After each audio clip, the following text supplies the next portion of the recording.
우원식 의원님께서 국회의장 되셨는데 추미애 대통령보다 낫다고 보시는지.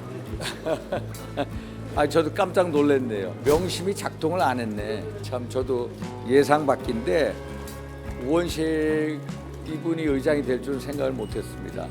아마 최근에 박찬대 원내대표 또 추미애 이런 낙점 정치에 대해서 민주당 내에 반대 기류가 있지 않았나 이렇게 생각을 합니다. 아니 대한민국 2위 서열 2위인 국회의장을 낙점으로 한다 이건 있을 수 없는 겁니다. 민주당 내에 어떤 이런 기류가 있다는 것에 대해서 저는 기본적으로 긍정적으로 받아들입니다. 의원님 너무 비슷한 질문 많이. 예. 한동훈 위원장의 전대 출마 가능성이 계속 높아지는 것 같아요. 좀 여기에 대해서 어떻게 생각하시는지. 당내 우려의 목소리가 많은데도 불구하고 친한계가 이렇게 한동훈 위원장 출마를 부추기는 발언을 한 이유는 뭐라고 생각하시는지.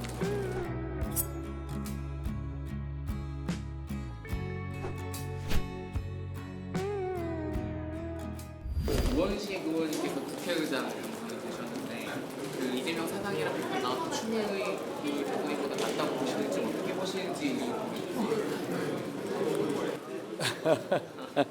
저도 깜짝 놀랐네요. 아니 명심이 작동을 안 했네. 결국 민당의 참 저도 예상 밖인데 우원식 이분이 의장이 될 줄은 생각을 못했습니다. 아마 최근에 박찬대 원내대표 또 추미애 이런 낙점 정치에 대해서 민주당 내에 반대 기류가 있지 않았나 이렇게 생각을 합니다. 저도 어제 민주당 국회의원을 만났습니다. 만났는데 저보고 그러더라고요. 야, 너희는 완전히 이재명 일극 체제다라고 하니까 아니라는 거라.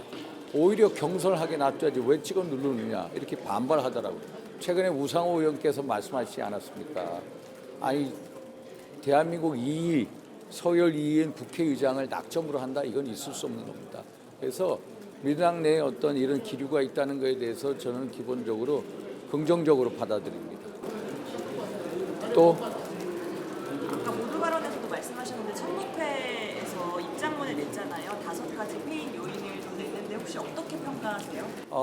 천목회의 어떤 이 5가지 어떤 뭐 예를 들어서 공감 부재의 정치, 분열의 정치 5가지 진단에 대해서 저도 동의를 합니다. 사실 저는 작년부터 수도권 위기론을 계속 얘기했고 대통령과 정부 여당의 여러 가지 문제점에 대해서 계속해서 지적을 해왔습니다만은 결국 그러면서 수도권 위기론도 얘기했고 이준석 대표를 쫓아낸 뺄셈 정치를 해서는 안 된다라고 얘기했고 또 유승민도 같이 가야 된다고 얘기를 했습니다. 결국 그런 거를 못해서 결국에는 우리가 총선에 대참패를 했는데 이것을 반성하고 또 쇄신하겠다는 그분들의 의지에 대해서 높이 평가를 합니다. 의원님 너무 비슷한 질문을 많이. 예. 한동훈 위원장의 전대 출마 가능성이 좀 계속 높아지는 것 같아요. 좀 여기에 대해서 어떻게 생각하시는지. 그리고 당내 우려의 목소리가 많은데도 불구하고 친한계가 이렇게 한동훈 위원장 출마를 부추기는 발언을 한 이유는 뭐라고 생각하시는지. 사실 우리가 계속해서 이 세미나를 하고 있지 않습니까? 우리 보수의 가치를 혁신하겠다. 우리가 지금까지 느껴왔던 보수는 책임질 줄 모르는 보수, 또 도덕적으로 타락한 보수, 또 남북관계에 있어서 전혀 소통이 안 되는 보수, 일종의 수구적인 이미지가 더 씌워져 있습니다. 그래서 보수의 가치, 소위 말해서 의미, 시멘틱스라는 것을 다시 정립하기 위해서 이걸 하는데 제가 주창하는 이 새로운 보수, 혁신 보수의 하나의 중요한 테마가 책임지는 보수입니다. 책임지는 보수. 그런 측면에서 이제 물론 본인의 판단입니다. 정치하는 건 자유의지에 의한 거죠.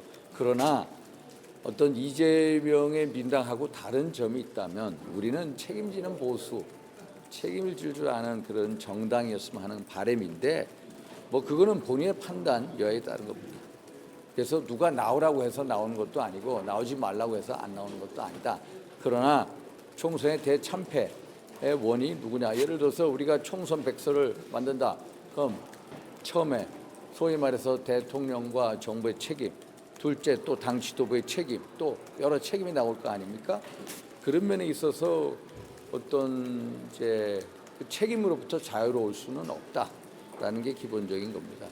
그러나 나오고 안 나오고 이거는 본인의 판단 여하입니다.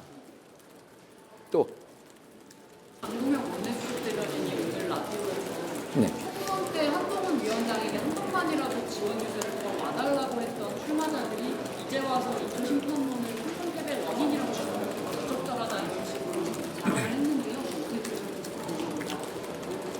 근데 사실 한번 보십시오. 작년에 제가 수도권 위기론 꺼냈을 때 진짜 심지어 당선자분들도 수도권 위기론은 없다라고 했습니다. 체감을 못한다고 해서 왜 그렇게 했습니까? 대통령과 여당 지도부에게 코드를 맞추려고 했기 때문입니다.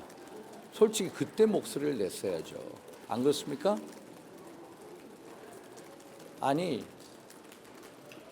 결국 이게 우리 당의 이런 정치 행태입니다. 제때 얘기를 안 하고 지나간 다음에 또 책임 소재 공방하는 거. 우리 당의 잘못된 병폐. 그 병폐를 고치겠다는 겁니다. 제가 얘기하는 거. 저는 작년에도 줄곧 이 얘기를 했습니다. 오늘도 얘기를 하고 있습니다. 그런데 작년에 대통령 뭐 여러 가지 정부 여당의 잘못된 거에 대해서는 한마디도 안 했습니다. 어떻게 하면 줄서기 바빴죠. 솔직하게 얘기 말씀드리면은 공천 때문에 줄서기 바빴습니다. 그런 다음에 진 다음에 대통령 책임이다. 또 한동훈 책임이다. 등등등 얘기하지 않습니까? 이게 우리 당의 기본적인 병폐 중에 병폐다. 진작 얘기를 해라. 늦게 얘기한 것은 좀 일종의 비겁한 행태다. 그런 측면에서 장동혁 의원이 얘기하지 않았나 이렇게 얘기를 합니다. 그러나 지금도 뭐 얘기 못하면 뭐 꿀먹은 봉우리입니까? 얘기를 해야죠.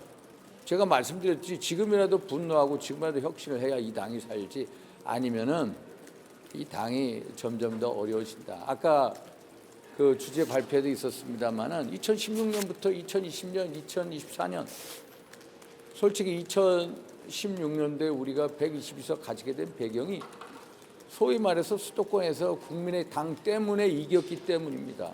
우린 그때부터 착각 속에 살고 있는 겁니다. 수도권에서 이길 수 있다. 그 당시에 국민의 당이 민당 표를 뺏어왔기 때문입니다. 김성식 의원, 안철수 의원 두 분만 되고요. 우리 당 그때 새누리당이 35석 얻었고 민당이 82석 얻었어요. 수도권에서 32석 얻을 수 있었던 배경에는 국민의 당이 있었기 때문에 어부지로 이긴 겁니다.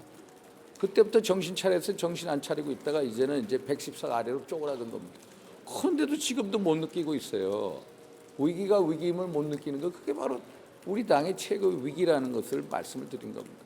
위기를 못 느끼니까 저 혼자 위기라고 생각하고 있으니까 계속해서 이런 세미나를 하고 뜯어 고치려고 전면적인 대혁신, 창조력 파괴를 해야 된다 이런 말씀을 드린 겁니다.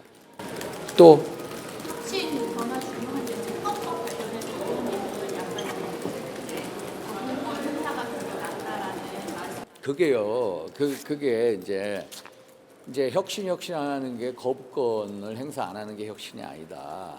소위 말해서 도이치모터스 특검 뭐 예를 들어서 도이치모터스 특검 뭔지 아세요? 솔직히 도이치모터스 특검하는데 국비를 81억을 써요. 그런데 김건희 여사 이게 대통령하고 결혼하기 전의 일입니다. 2009년도부터 2012년 사건이에요.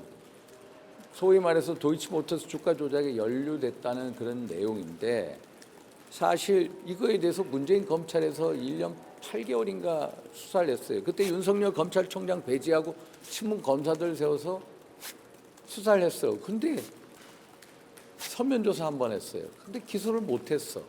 기소를 못했으면은 아직까지 수사 종결이 안 됐어요. 지금 2심 재판이 진행 중입니다. 근데 권오수 명예회장 같은 경우에 징역 2년하고 집행유예 3년 걸렸어요. 거기서 권오수 명예회장 말고 전주로서 했던 분이 91명이 있습니다. 91명 중에 한 명이 김건희 여사인데 가장 개입 강도가 높다는 손모 씨라는 그 전주에 대해서도 1심에서 무죄가 선고가 됐어요. 무죄. 그런데 우리가 특검을 한다는 건 뭡니까? 권력형 비리나 중대 범죄일 경우에 해야 되는데